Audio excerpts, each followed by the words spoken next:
You're tuning into Senior Talk, the show where we pick seniors' brains about school life and real life. I'm your host, Viviana Pereyó, and joining me today is María Victoria Sanz.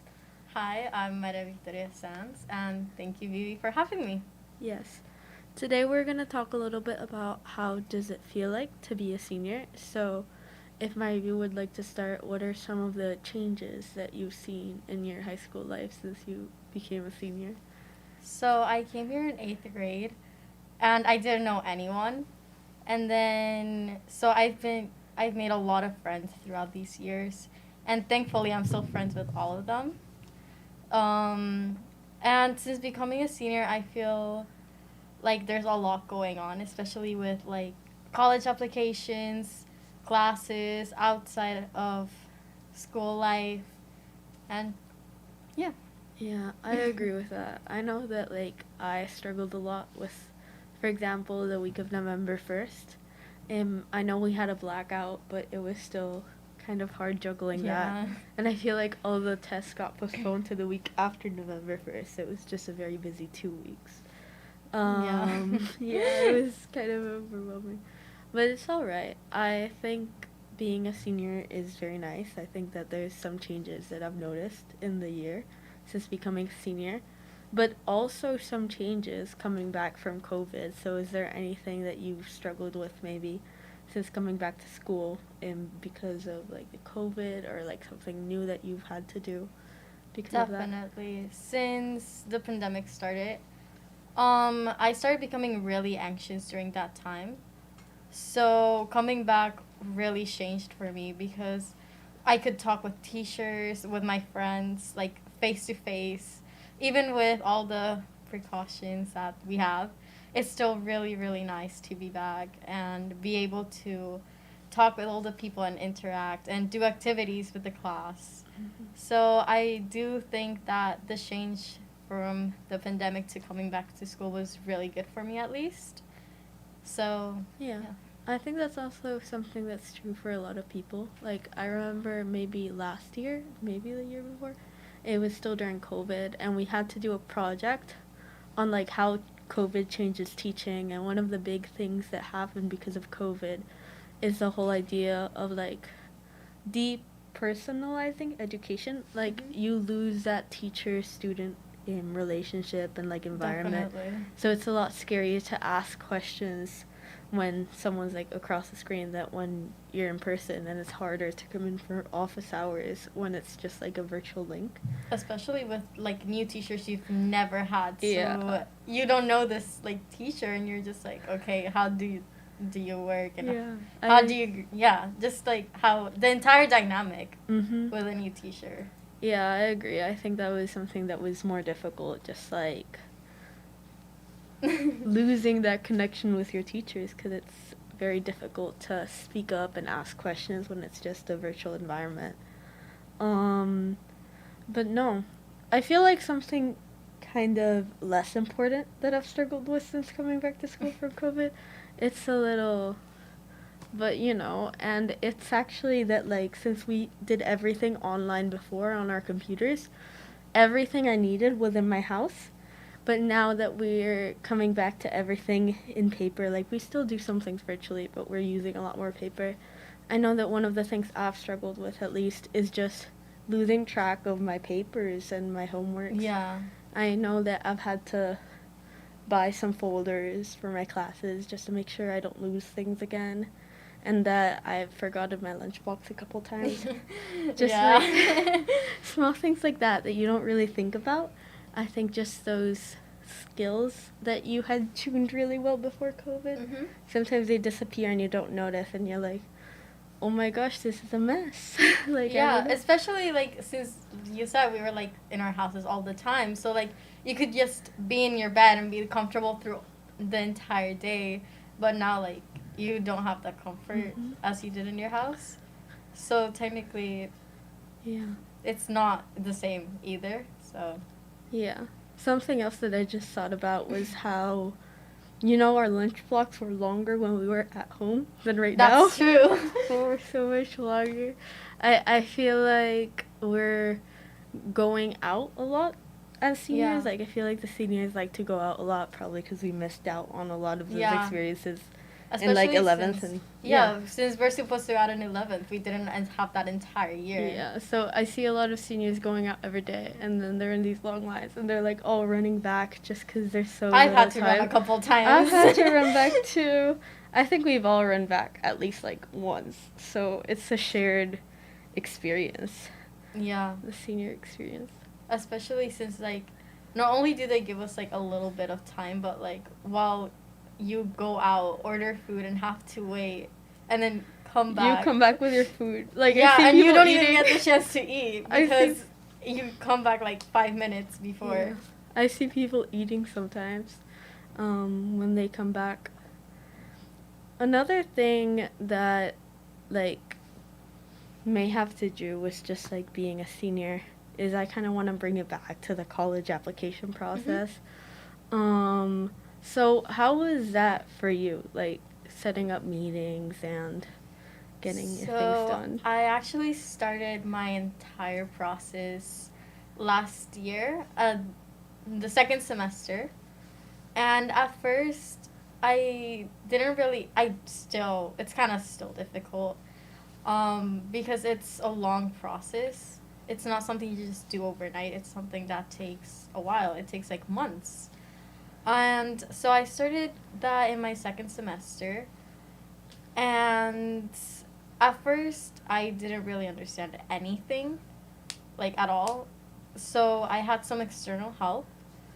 And then they started setting me up and explaining everything to me. And right now, I understand much better what's going on. I still haven't applied anywhere, though. Yeah. I'm still in that process, but I think by next week I'm actually going to start applying to my first colleges, so that's exciting. So cool. Oh my gosh. I know that, like, going back to November 1st, one of the stuff I struggled with the most is actually, besides the Common App, the supplements. I feel even though it was really difficult to write the Common App, just because you had so much substance, it was better to, like, edit out what you don't need. But when you're talking about supplements that are only, like, 250 or 150 words, you have to, like, say so much in so little. I know someone who got this prompt for a supplement that was, like, insane, and they were like, I have no idea how to go about this, because it asked 5 different questions, and then it was, like, 250 words. So it's, like, I feel like a lot of people struggle with writing too little. But sometimes these questions ask so much of you, and then it's too little, and then it's like, I wish I could write more because I have no idea how to write this much in this little time. Yeah, and there's not only, like, the wording, but, like, for example, in my case, I have, like, 12 to 13 universities in my list, and there's only, like, 1 or 2 that don't have supplements. So there's also, like, 10 to 11 supplements I have to write. I agree. I think I spent more time writing my supplements just for my earlies than my entire Common App. True. And it's crazy because it's like you don't think much of it. And all the supplements say that they're optional, but they're not really optional. Yeah, because so you have they to actually do them. And also most of them, at least for my case again, most of them are, like, the same question but kind of worded differently.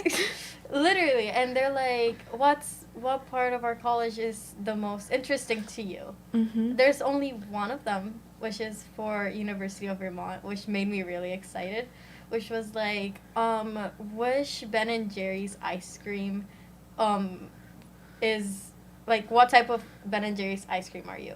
And, like, you have to explain, like, in detail why you think you are that ice cream. Yeah. And I find it really fun to write about that one. I think it was UCLA it was U Chicago that had a lot of crazy prompts as well. Oh yeah, it's like, what's so simple about pie? I remember that when we looked at, it was like, what would you do if a celestial body was made out of something else? So it's like the whole idea, like, what if the moon was made of cheese? Yeah. But, like, instead, like, what if anything was made out of anything else? And it's like all these creative prompts. And I feel like those would be the fun ones to answer as a college reader. Like, I feel like they're very fun to write, and they're also very fun to read. So I think a lot more universities should try those, just because a lot of them are kind of repetitive. Definitely. Yes. Something else I wanted to say, but I think I forgot, was, okay. To kind of just like wrap it up a little, maybe. So like the key things that we've talked about, like as being a senior, is just like getting back from COVID, the college process. We talked a little bit about November 1st. And is there anything like else that you think has been meaningful to your experience as a senior that you want to talk about for a little bit? I mean, I do think that we've had some meaningful things as seniors. For example, the senior lounge, which we didn't have before. And we had to fight for that. And it was really funny because they were like, oh, we can't give you a senior lounge because of COVID and stuff. But at the end, we did end up getting it. Even if it's just a couple couches and some bean bags. Yeah, it's there, you know? At least it's there, yeah. And going back to like college and college applications, is there anything that you're interested in pursuing, and how has looking for the college for you, keeping that in mind, like gone? So I've actually been thinking of doing a major in medicine. I'm still not sure what specific thing in medicine, but I do know I want to pursue something in medicine. And then a minor in musical theater because I love musical theater. I'm in the musical this year, and in 11th grade, even though there wasn't really a musical, we still like had the chance to do something with that. And then in 9th grade, I was also in the musical. So, and also out of school, I take some classes in a conservatorio. So I do love music a lot. And when I changed schools, I also realized how much I like musical theater. So that is definitely something I want to do. As even if it's just like a minor or like extracurricular, it's something I do want to like keep in my life because it's a part of me now. Yeah, I definitely agree with that about keeping the things you want to keep doing in high school, like after high school. I think it's something very important. College is like consistency too, but I think that we as human beings also like consistency. Like, I know I wrote a lot of my supplements and my common apps about my common app, just about kind of pursuing things you like in all the different places in your life. I remember that one of my supplements, not my common app, was actually just talking about that, about how college isn't just like a step to your career, and how even the dumb classes, well, quote unquote dumb classes, that a lot of people might tell you, oh, they're not helpful for your major, oh, this isn't going to help you in what you want to pursue as a career path. Sometimes if they're very important to you, you have to choose to take those classes because there's something that you value in your life and that you're going to use. Like, I think that college isn't just a uniform that fits everybody individually. It's kind of like a thing you have to put on yourself and be like, this is what I want to do, and this is what I want to do. And, like, even if they don't fit together, they fit together for you, and that's what matters. I feel like it does give you, like, more liberty and, like, finding more about yourself, too. For example, I'm applying to all of them, like, in the U.S. I'm not really thinking of staying here. I mean, as the backup, I am going to be applying here. But my main goal right now is to, like, go somewhere outside. So I wouldn't be having, like, my mom behind me, for example. I would be living, like, in the dorms or in an apartment with, like, friends or something. So it does give you, like, more liberty and independency, too, to do, like, stuff that you like and maybe things that you couldn't do before because, like, maybe here you couldn't.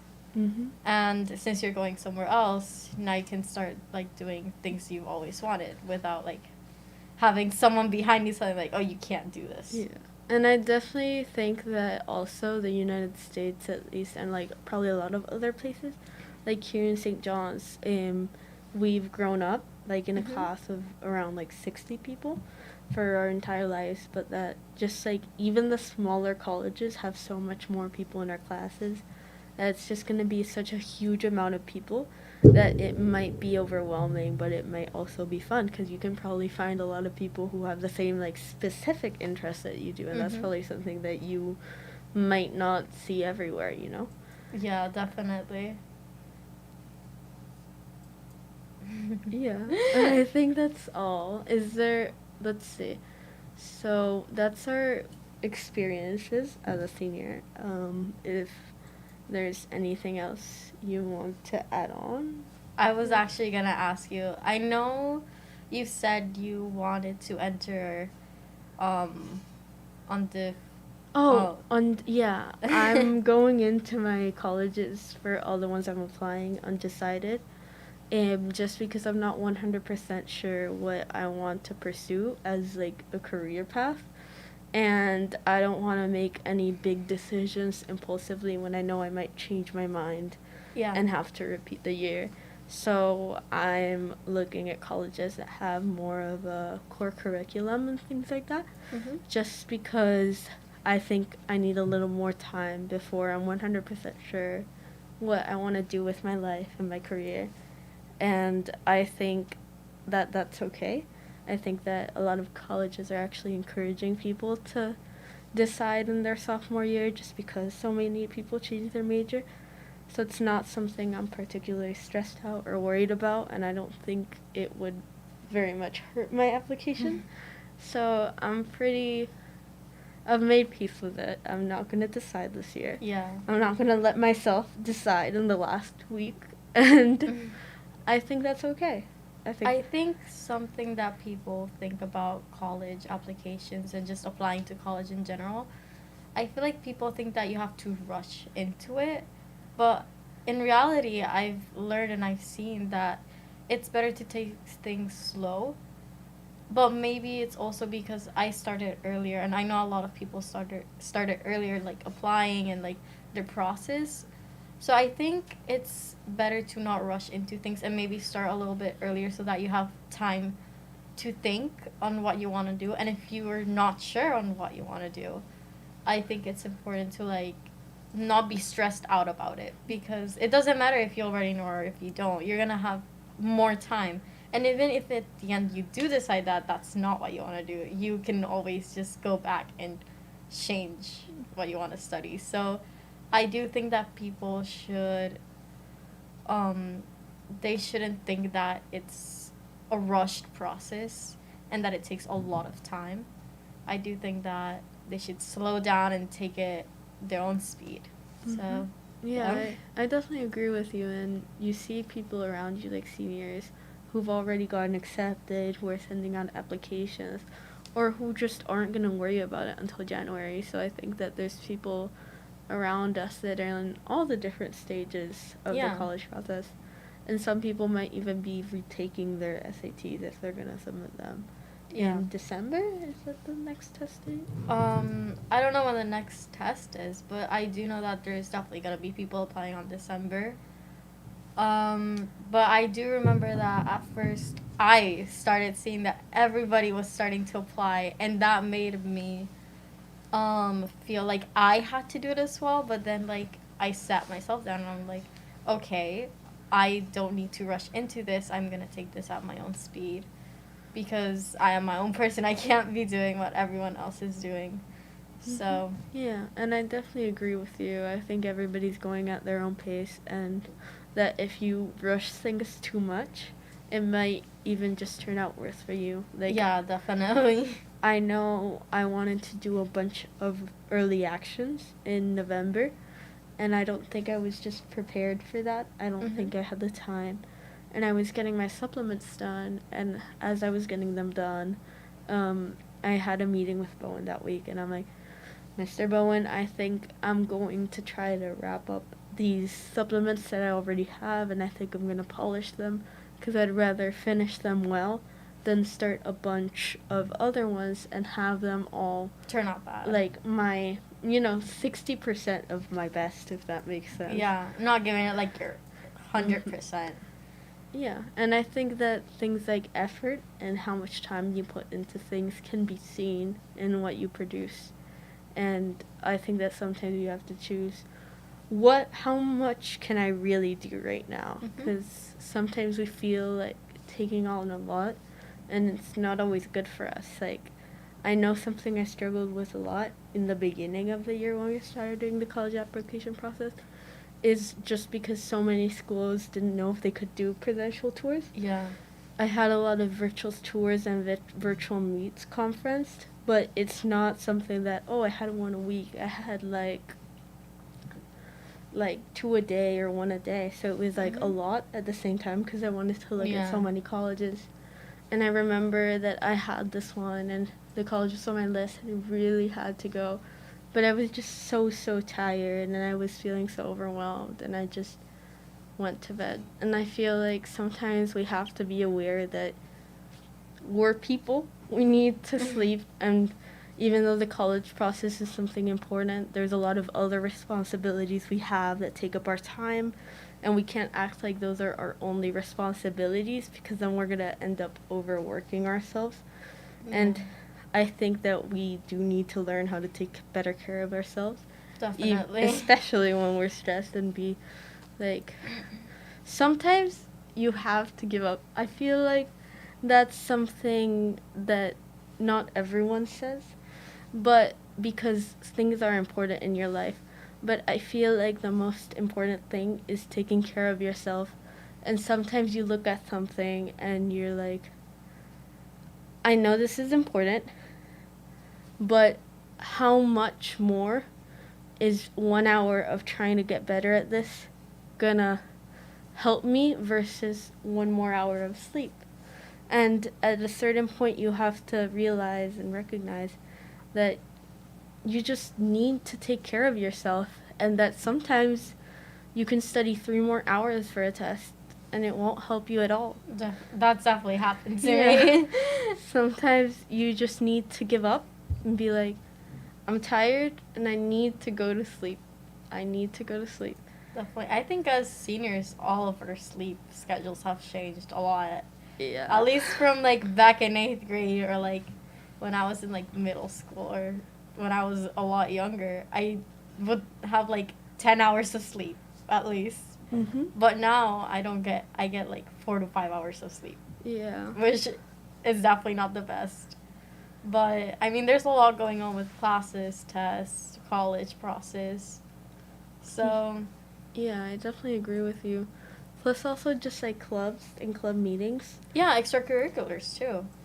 Yeah, I feel like, those take up time sometimes too. I think I had a Model UN competition the weekend of November 1st, and I was so stressed because I was so busy with my supplements and my applications that I hadn't prepared a lot beforehand. And it ended up going well anyway, but that was just an example of how your responsibilities can interact with each other and just build Definitely. up. And sometimes you have so much things going on at the same time, and it's like, oh no. Like, yeah. But just to conclude, unless you have anything else to add. Think I'm good. Yeah. Being a senior has definitely been a big change because of COVID, because we're older, because we get a lot of new privilege, and we also have, on the downside, a lot of responsibilities. A lot of responsibilities. But it's been okay. And sometimes it feels like the year is just getting through those little obstacles, and you're so busy looking at those obstacles that you can't see the bigger picture. Definitely. And it's like, oh my gosh, the semester's ending soon, and I was so focused on all these. We only have like 4 deadlines. weeks after like Thanksgiving, which is starting to stress me out a bit. But I think you can get wrapped up in all these like little deadlines and not see the bigger picture. But sometimes you look back and see the bigger picture, and you're like, it's had its upsides, it's had its downsides, but all in all, it hasn't been that bad.